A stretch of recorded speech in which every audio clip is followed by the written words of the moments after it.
ನಮಸ್ಕಾರ, ಎಲ್ಲರಿಗೂ ಕನ್ನಡತಿ ಅಡುಗೆ ಚಾನಲ್ಗೆ ಸ್ವಾಗತ. ಬೇರೆ ಬೇರೆ ರೀತಿಯಲ್ಲಿ ಪರಾಠ ರೆಸಿಪಿಗಳನ್ನ ನೀವು ಟ್ರೈ ಮಾಡಿರ್ತೀರಿ. ಪಾಲಕು, ಮೆಂತ್ಯ ಸೊಪ್ಪು, ಪನ್ನೀರು, ಆಲೂ ಪರೋಟ. ನಾನು ಹೊಸದೊಂದು ಪರೋಟ ರೆಸಿಪಿಯನ್ನು ಮಾಡಿ ತೋರಿಸ್ತಾ ಇದ್ದೀನಿ ರೀ. ಈ ರೀತಿ ಅಂತೂ ನೀವು ಖಂಡಿತನೂ ಟ್ರೈ ಮಾಡಿರಲ್ರಿ. ತುಂಬ ಈಸಿನೂ, ಟೇಸ್ಟಿನೂ ಮತ್ತು ಹೆಲ್ದಿಯಾಗಿ ಕೂಡ ಮಾಡ್ತಾ ಇದ್ದೀನಿ ರೀ. ಇವತ್ತು ನಾನು ಯೂಸ್ ಮಾಡೋ ಇಂಗ್ರೀಡಿಯೆಂಟ್ಸ್ ಅಂತೂ ನಿಮ್ಮ ಕಿಚನ್ದಾಗ ಆಲ್ರೆಡಿ ಇದ್ದೇ ಇರ್ತಾವೆ ರೀ. ಇದನ್ನು ನೀವು ಒಮ್ಮೆ ಮಾಡ್ಕೊಂಡು ತಿಂದ್ರೆ ಖಂಡಿತ ಪದೇ ಪದೇ ಮಾಡ್ಕೊಂಡು ತಿಂತೀರಿ. ಇದು ಮಕ್ಕಳಿಗೆ ಅಷ್ಟೇ ಅಲ್ಲ, ದೊಡ್ಡವ್ರು ಕೂಡ ಫೇವ್ರೇಟ್ ಆಗ್ತೈತೆ ರೀ. ನನ್ನ ರೀತಿಯಲ್ಲಿ ಇದನ್ನು ಖಂಡಿತನೂ ಟ್ರೈ ಮಾಡಿ ನೋಡಿ. ಈ ಒಂದು ಪಾತ್ರೆಗೆ ನಾನು ಒಂದು 2 ಬೌಲ್ ಆಗೋಷ್ಟು ಸಣ್ಣದಾಗಿ ಕಟ್ ಮಾಡ್ಕೊಂಡಿರುವಂಥ ಕ್ಯಾಬೇಜನ್ನು ಹಾಕ್ತಾಯಿದ್ದೀನಿ ರೀ. ಎಲ್ಲ ವೆಜಿಟೇಬಲ್ಸ್ಗಳನ್ನ ನಾನು ಸಣ್ಣದಾಗಿಯೇ ಕಟ್ ಮಾಡ್ಕೊಂಡಿದ್ದೀನಿ ರೀ. ಒಂದು ಕ್ಯಾಪ್ಸಿಕಮನ್ನು ಕಟ್ ಮಾಡಿ ಹಾಕ್ತಾಯಿದ್ದೀನಿ ರೀ. ಒಂದು ಕ್ಯಾರೆಟನ್ನು ತುರಿದ್ಬಿಟ್ಟು ಹಾಕ್ತಾಯಿದ್ದೀನಿ ರೀ. ಒಂದು ಮೀಡಿಯಮ್ ಸೈಜ್ ಈರುಳ್ಳಿ. ನೀವು ಸ್ಪ್ರಿಂಗ್ ಆನಿಯನ್ ಇದ್ರೆ ಅದನ್ನು ಹಾಕಿರಿ, ಅದರದ್ದು ಟೇಸ್ಟು ತುಂಬಾ ಚೆನ್ನಾಗಿ ಬರ್ತದೆ ರೀ. ಇಲ್ಲೊಂದು ಸ್ವಲ್ಪ ಬೀನ್ಸನ್ನು ಹಾಕ್ತಾಯಿದ್ದೀನಿ ರೀ. ಒಂದು ಅರ್ಧ ಬೌಲ್ ಆಗೋಷ್ಟು ಸಣ್ಣದಾಗಿ ಅದನ್ನು ಕಟ್ ಮಾಡ್ಕೊಂಡಿದ್ದೀನಿ ರೀ. 3 ಮೆಣಸಿನ್ಕಾಯಿನ ಸಣ್ಣದಾಗಿ ಕಟ್ ಮಾಡಿ ಹಾಕತ್ತೀನಿ ರೀ. ತುಂಬ ಖಾರ ಬೇಡ ಅಂದ್ರೆ 2 ಹಾಕಿರಿ, ಅಥವಾ ಮೆಣಸಿನ್ಕಾಯಿನೇ ಬೇಡ ಅಂದ್ರೆ ನೀವು ಚಿಲ್ಲಿ ಫ್ಲೇಕ್ಸ್ ಅಥವಾ ಚಿಲ್ಲಿ ಪೌಡ್ರ್ ಯಾವುದನ್ನಾದರೂ ಹಾಕೋಬೋದು ರೀ. ಸ್ವಲ್ಪ ತೊಳೆದು ಕಟ್ ಮಾಡಿಟ್ಕೊಂತ ಕೊತ್ತಂಬರಿ ಸೊಪ್ಪನ್ನು ಹಾಕಿದ್ದೀನಿ. ಒಂದು 5 ಬೆಳ್ಳುಳ್ಳಿ ಹೆಸರು, ಸ್ವಲ್ಪ ಹಸಿ ಶುಂಠಿಯನ್ನು ಕುಟ್ಟಿ ಹಾಕತ್ತೀನಿ ರೀ. ಕುಟ್ಟಿ ಹಾಕೋದ್ರಿಂದ ಫ್ಲೇವರು ತುಂಬಾ ಚೆನ್ನಾಗಿ ಕೊಡ್ತದೆ ರೀ. ಇಲ್ಲಾಂದ್ರೆ 1 ಸ್ಪೂನಾಗ ಜಿಂಜರ್ ಗಾರ್ಲಿಕ್ ಪೇಸ್ಟ್ ಅನ್ನೋದ್ರು ಹಾಕಿರಿ. ಒಂದು ಅರ್ಧ ಸ್ಪೂನಾಗಷ್ಟು ಕಾಳು ಮೆಣಸಿನ ಪುಡಿ, ರುಚಿಗೆ ತಕ್ಕಷ್ಟು ಉಪ್ಪು. ನಾನಿಲ್ಲಿ ಈ ಸ್ಪೂನ್ ಮೆಜರ್ಮೆಂಟ್ದಿಂದ 2 ಸ್ಪೂನಾಗಷ್ಟು ನಾನಿಲ್ಲಿ ಸೋಯಾ ಸಾಸನ್ನು ಹಾಕ್ತಾಯಿದ್ದೀನಿ ರೀ. ಯಾವುದೇ ಬ್ರ್ಯಾಂಡ್ ಸೋಯಾ ಸಾಸನ್ನಾದರೂ ನೀವು ಹಾಕ್ಬೋದು. ಇಲ್ಲಿ 1 ಸ್ಪೂನಾಗಷ್ಟು ವಿನೆಗಾರನ್ನು ಹಾಕ್ತಾಯಿದ್ದೀನಿ ರೀ. 2 ಸ್ಪೂನಾಗಷ್ಟು ರೆಡ್ ಚಿಲ್ಲಿ ಸಾಸನ್ನು ಹಾಕ್ತಾಯಿದ್ದೀನಿ ರೀ. 2 ಸ್ಪೂನಾಗಷ್ಟು ಟೊಮ್ಯಾಟೊ ಸಾಸನ್ನು ಹಾಕ್ತಾಯಿದ್ದೀನಿ ರೀ.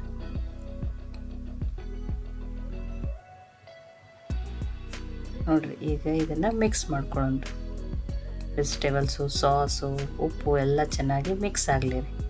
ನೋಡಿ, ಕಲರ್ನೂ ತುಂಬ ಚೆನ್ನಾಗಿ ಕಾಣತ್ತದ ರೀ. ನೋಡಿ, ಈಗ ಇದು ಕರೆಕ್ಟಾಗಿ ಮಿಕ್ಸ್ ಆಗಿದೆ.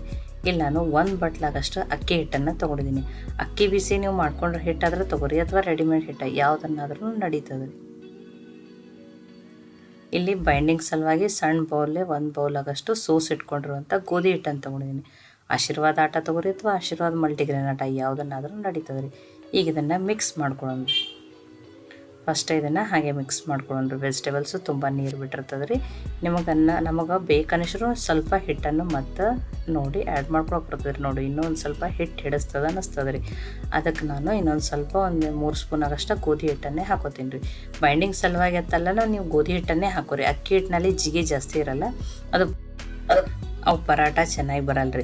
ಇಲ್ಲಾಂದ್ರೆ ನೀವು ಗೋಧಿ ಹಿಟ್ಟಿನ ಬದಲಿ ಕಡಲೆ ಹಿಟ್ಟನ್ನಾದ್ರೂ ಹಾಕ್ಬೋದು. ಅದರದ್ದು ಟೇಸ್ಟು ಚೆನ್ನಾಗಿ ಬರ್ತದೆ ರೀ. ಮತ್ತು ಕಡಲೆ ಹಿಟ್ಟಿಗೂ ಜಿಗಿ ಜಾಸ್ತಿ ಇರ್ತದೆ ರೀ. ಆದರೆ ಅಕ್ಕಿ ಹಿಟ್ಟು 1 ಬಟ್ಲನ್ನೇ ಹಾಕಿರಿ. ನೋಡಿ, ಈ ರೀತಿ ಬೈಂಡ್ ಆಗ್ಬೇಕು ರೀ ಅದು ಹಿಟ್ಟು. ನೋಡಿ, ಈಗಿದು ಕರೆಕ್ಟಾಗಿ ರೆಡಿ ಆಗಿದೆ. ನಿಮಗೆ ಬೇಕಂದ್ರೆ ಇನ್ನೊಂದು ಸ್ವಲ್ಪ ಹಿಟ್ಟನ್ನು, ಉಪ್ಪನ್ನು ಹಾಕ್ಕೊಂಡು ಅಡ್ಜಸ್ಟ್ ಮಾಡ್ಕೊರಿ. ಈಗಿದು ಕರೆಕ್ಟಾಗಿ ರೆಡಿ ಆಗಿದೆ ರೀ. ನಾನಿಲ್ಲಿ ಚಪಾತಿ ಮಾಡೋ ತಗಡನ್ನೇ ತೊಗೊಂಡಿದ್ದೀನಿ ರೀ. ಅದರ ಮೇಲೆ ಒಂದು ಪ್ಲಾಸ್ಟಿಕ್ ಕವರನ್ನು ತೊಗೊಂಡಿದ್ದೀನಿ. ಈ ಪ್ಲಾಸ್ಟಿಕ್ ಕವರ್ ಮೇಲೇನೂ ತಟ್ಕೋಬೋದು, ಅಥವಾ ಕಾಟನ್ ಬಟ್ಟೆ ತೊಗೊಂಡು ಹಸಿ ಮಾಡಿಕೊಂಡು ಅದ್ರ ಮೇಲೂ ತಟ್ಕೋಬೋದು ರೀ. ಈ ಪ್ಲಾಸ್ಟಿಕ್ ಕವರಿಗೆ ಸ್ವಲ್ಪ ಎಣ್ಣೆಯನ್ನು ಹಚ್ಕೋತೀನಿ ರೀ.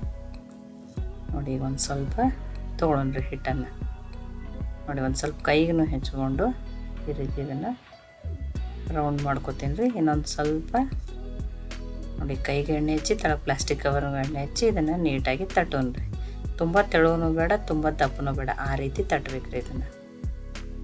ನೋಡಿ ನೋಡಿ, ಇಷ್ಟು ಸಾಕು ರೀ. ಇಷ್ಟು ಕರೆಕ್ಟಾಗಿ ತಟ್ಟಿದ್ದೀನಿ. ನಾನು ಆಲ್ರೆಡಿ ತವೆಯನ್ನು ಕಾಯ್ಲಿಕ್ಕೆ ಇಟ್ಟಿದ್ದೀನಿ ರೀ. ಇದನ್ನು ಬೇಯಿಸೋಣ ರೀ. ತವೆನೂ ಚೆನ್ನಾಗಿ ಕಾಯ್ದೈತೆ ರೀ. ನೋಡಿ, ಪ್ಲಾಸ್ಟಿಕ್ ಕವರ್ನ ಎತ್ಕೊಂಡು ಸಾವಕಾಶ ಈ ರೀತಿ ಕೈಯಲ್ಲಿ ನೋಡಿ ಜಲ್ದಿ ಬಿಟ್ಬಿಡ್ತು. ಅದನ್ನು ತವೆಯಲ್ಲಿ ಹಾಕಿ ಬೇಯಿಸ್ತೀನಿ ರೀ. ಮೀಡಿಯಮ್ ಫ್ಲೇಮಲ್ಲಿ ಇಟ್ಟನೆ ಬೇಯಿಸೋಣ ರೀ. ಇದಕ್ಕೊಂದು ಸ್ವಲ್ಪ ಎಣ್ಣೆಯನ್ನು ಹಾಕ್ತಾಯಿದ್ದೀನಿ ರೀ. ನೀವು ತುಪ್ಪನೂ ಹಾಕೋಬೋದು ರೀ. ಇದನ್ನು ಮುಚ್ಚಿ 2 ನಿಮಿಷ ಬೇಯಿಸ್ತೀನಿ ರೀ. ನೋಡಿ, ಒಂದು ಸೈಡ ಬೇಯ್ದದ್ರಿ ಇದು ಚೆನ್ನಾಗಿ. ಇದನ್ನು ತಿರುವಿ ಮತ್ತೆ ಬೇಯಿಸೋಣ ರೀ.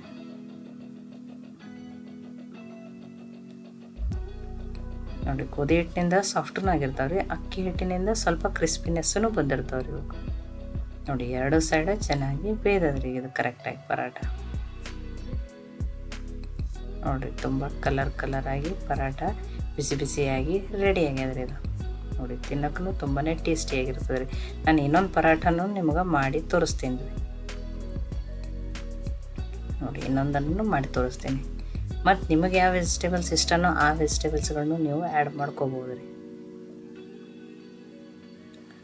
ನೋಡಿ ಮಕ್ಕಳು ವೆಜಿಟೇಬಲ್ಸ್ ತಿನ್ನಲ್ಲ, ದೊಡ್ಡವ್ರನ್ನೂ ಇಷ್ಟೊಂದು ವೆಜಿಟೇಬಲ್ಸನ್ನು ತಿನ್ನೋಕ್ಕಾಗಲ್ಲ. ಈ ರೀತಿ ಮಾಡ್ಕೊಂಡು ತಿಂದರೆ ತುಂಬಾ ಟೇಸ್ಟಿಯಾಗಿರ್ತದೆ ರೀ ಮತ್ತು ವೆಜಿಟೇಬಲ್ಸನ್ನು ತಿಂದಂಗೆ ಆಗ್ತದೆ ರೀ. ಇದನ್ನು ನೀವು ಮಕ್ಕಳಿಗೆ ಲಂಚ್ ಬಾಕ್ಸಲ್ಲಿ ಕೂಡ ಮಾಡಿ ಹಾಕಿ ಕೊಡ್ಬೋದು ರೀ.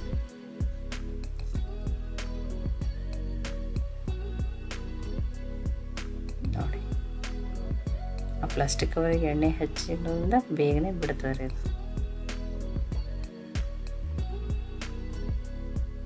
ನೋಡಿ ಇಲ್ಲೇನು ಹಿಟ್ಟು ನೆನೆಸ್ಬೇಕು ಏನೂ ಇಲ್ಲ, ನೀವು ಬೇಗನೆ ಮಾಡ್ಕೊಂಡ್ಬಿಡ್ಬೋದು ಇದನ್ನು. ಇದರಲ್ಲಿ ವೆಜಿಟೇಬಲ್ಸ್ ತುಂಬಾ ಇರೋದ್ರಿಂದ ತುಂಬ ಹೆಲ್ದಿಯಾಗಿರೋಂಥ ರೆಸಿಪಿನೂ ರೀ ಇದು. ನೋಡಿ ಬಿಸಿ ಬಿಸಿ ಆಗಿರೋಂಥ 2 ಪರಾಠಗಳನ್ನ ನಾನು ಮಾಡಿ ತೋರಿಸಿದ್ದೀನಿ ರೀ. ಇದಕ್ಕೆ ನೀವೇನು ಮಂಚೂರಿಯನ್ ಪರಾಠ ಹತ್ತಿರೋ, ವೆಜಿಟೇಬಲ್ ಪರಾಠ ಹತ್ತಿರೋ, ಅಥವಾ ಚೈನೀಸ್ ಪರಾಠ ಹತ್ತಿರೋ ಬಿಸಿ ಬಿಸಿಯಾಗಿ ರೆಡಿಯಾಗ್ಯಾವ್ರಿ. ಇದನ್ನು ನೀವು ಬಿಸಿದು ಹಾಗೇ ತಿನ್ನಿರಿ, ಕೆಚಪ್ ಜೊತೆ ತಿನ್ನಿರಿ, ಅಥವಾ ಸೇಜ್ವಾನ್ ಚಟ್ನಿ ಜೊತೆ ತಿಂದ್ರೂ ತುಂಬಾ ಟೇಸ್ಟಿಯಾಗಿರ್ತದೆ ರೀ. ಈ ರೆಸಿಪಿ ನಿಮ್ಗೆ ಇಷ್ಟ ಆಗಿತ್ತಂದ್ರೆ ಲೈಕ್ ಮಾಡಿ, ಶೇರ್ ಮಾಡಿ, ಕಮೆಂಟ್ ಮಾಡಿರಿ.